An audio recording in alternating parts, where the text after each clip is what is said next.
Students 11th class medical and non medical section board. बेटा आज chemistry का आपने सेकंड चैप्टर जो स्टार्ट किया हुआ है उसको हम कंटिन्यू करेंगे। कुछ वीडियोस भी आपको सेंड की गई, कुछ असाइनमेंट्स भी किए, आपने वॉच भी की होंगी वीडियोस, पढ़ा होगा। थोड़ा सा फिर से एक कंसेप्ट को दोबारा से रिवाइज करवाने के लिए आज हमने एक वीडियो को बनाया है। कैसे कि कौन से टॉपिक क्लियर करेंगे आज हम? फोटो इलेक्ट्रिक इफेक्ट, जो कि वेरी वेरी इंपॉर्टेंट टॉपिक है और Planck quantum theory. There are two topics of atomic structure. Clear बेटा? Let us start photo electric effect. Photo electric effect को ब्रेकअप कर लो, फोटो को अलग और इलेक्ट्रिक को अलग। Photo means photon. फोटो क्या होती है? फोटोन्स। फोटोन का रिलेशन होता है सनलाइट से। किससे होता है? सनलाइट। फोटो वर्ड जब भी आएगा PHOTO, वो आपने सोचना है कि सनलाइट यूज हो रही है इसमें। हम एक ऐसा रिएक्शन होगा जो सनलाइट में होगा। इलेक्ट्रिक में इलेक्ट्रॉन्स का निकलना। जिस प्रोसेस के अंदर इलेक्ट्रॉन्स निकलते हैं, the process of ejection of electrons. Ejection मैंने इजेक्ट होना, बाहर होना। The process of ejection of electrons from the metallic surface, कोई भी मेटेलिक सरफेस से इलेक्ट्रॉन का निकलना, when exposed to sunlight, जब उसको सनलाइट में रखा जाए। तो क्या डेफिनेशन बन गई? The process of ejection of electrons from metallic surface when exposed to sunlight।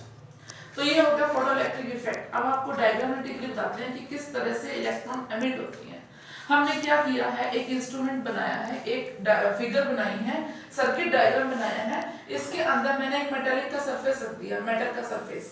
कोई भी शीट रख दी, पोटेशियम ले सकते हो, रुबिडियम ले सकते हो, सीजियम ले सकते हो, ठीक है। और उसके एक तरफ से मेटल का सरफेस और दूसरी तरफ से डिटेक्टर जो डिटेक्ट करेगा। उन दोनों को हमने एमीटर और बैटरी के थ्रू जोड़ दिया और इस मेटालिक सरफेस के ऊपर सनलाइट को फॉल कराया गया। इंसिडेंट लाइट का काम करेगी। इंसिडेंट लाइट वो लाइट होती है जो हमने मेटल के सरफेस के ऊपर फॉल की है। अब नेचुरल सी बात है, जब किसी के ऊपर लाइट फॉल होगी कुछ ना कुछ तो होगा। ये मेटालिक सरफेस हीट होनी शुरू हो जाएगी, गर्म हो जाएगी। गर्म होने से आपको पता है मेटल तो गुड कंडक्टर होती है इलेक्ट्रिसिटी की।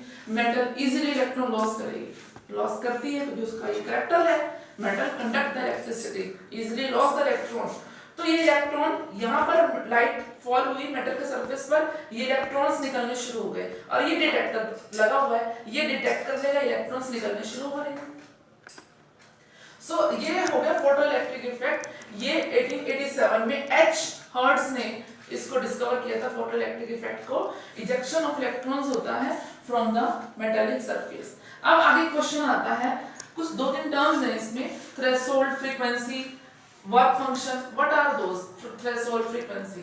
थ्रेशोल्ड फ्रीक्वेंसी को बताने से पहले मैं एग्जांपल देती हूँ आपको। आपका जो क्वेश्चन पेपर होता है वो 100 मार्क्स का होता है। 100 में से, ध्यान से सुनिए, 100 में से आपके 33 मार्क्स जो है वो मिनिमम मार्क्स हैं जो आपको लेने ही लेने हैं। इसके बिना आप पास नहीं होंगे। 33 वो मिनिमम मार्क्स है जो आपको क्वालिफाई होने के लिए चाहिए। अब आपके मार्क्स आ जाते हैं 50, ठीक है। अब 50 मार्क्स ले लिए थे 33। अब 33 तो पासिंग मार्क्स है। जो 17 मार्क्स बच गए आपके, यानी कि 13 में 17 प्लस करो तो 50 बनता है। ये जो 17 तो आपने एक्स्ट्रा ले लिए एक्स्ट्रा। अब आप इधर आ जाओ इस चीज को समझने के लिए।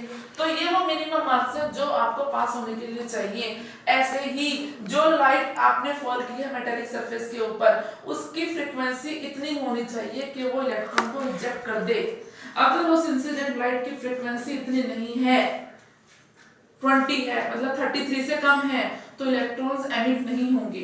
तो थ्रेशोल्ड फ्रीक्वेंसी वो मिनिमम फ्रीक्वेंसी है which is required to eject the electron. Electron को निकालने के लिए चाहिए ही चाहिए। अगर थ्रेशोल्ड फ्रीक्वेंसी, अगर लाइट की फ्रीक्वेंसी, इस इंसिडेंट लाइट की फ्रीक्वेंसी थ्रेशोल्ड फ्रीक्वेंसी से कम है, थ्रेशोल्ड फ्रीक्वेंसी को हम शो करते हैं म्यू नॉट से। अगर इस इंसिडेंट लाइट की फ्रीक्वेंसी थ्रेशोल्ड से कम है तो इलेक्ट्रॉन इजेक्ट नहीं होगा। नो इलेक्ट्रॉन इजेक्ट नहीं होगा, फेल हो जाएंगे बच्चे, तेजी से कम आएंगे। तो थ्रेशोल्ड फ्रीक्वेंसी की जो रेंज है वो तो इसकी होनी ही चाहिए। ये होगा थ्रेशोल्ड फ्रीक्वेंसी। अब आती है बात वर्क फंक्शन की। ये वो extra amount of work done है बाय द इलेक्ट्रॉन, वो इलेक्ट्रॉन जो है वो वर्क डन करता है। अब इलेक्ट्रॉन वर्क डन कैसे करेगा, उसके पास एक्स्ट्रा एनर्जी होगी तो करेगा ना वो। अगर मार्क्स 33 लिए हैं तो उसके पास एक्स्ट्रा है ही नहीं। हाँ, अगर मार्क्स 50 लिए हैं तो 17 मार्क्स उसके पास एक्स्ट्रा है, वो उसने लिए हैं। अगर इसकी फ्रीक्वेंसी थ्रेशोल्ड से ज्यादा है तो इलेक्ट्रॉन तो इजेक्ट होगा ही होगा। जो एक्स्ट्रा एनर्जी उसके पास है वो इलेक्ट्रॉन यूज करेगा मूवमेंट में, मूव करने में। इलेक्ट्रॉन का नेचर है वो मूव करेगा, तो मूव करने के लिए कौन सी एनर्जी चाहिए होती है, काइनेटिक एनर्जी।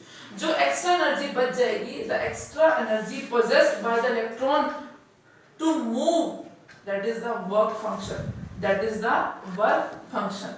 मैंने रिलेशन लिखा है, रिलेशन में क्या लिखा है, एच न्यू क्या है, लाइट की फ्रीक्वेंसी।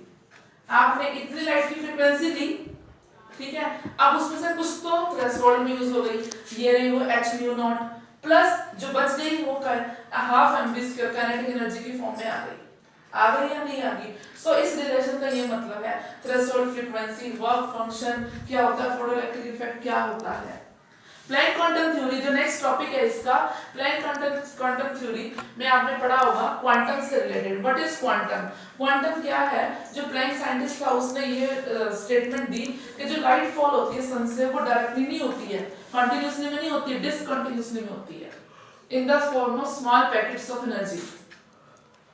जैसे आप 5 रुपीस की चॉकलेट ले लो पूरी एक लंबी किस्मी की, और एक और पैकेट आता है उसका छोटे छोटे, उसमें क्यूब्स होते हैं किस्मी के, पूरा 5 में 10 आती है, तो वो छोटे छोटे पैकेट्स जो हैं that are the small packets of energy, तो उनको कहते हैं क्वांटा।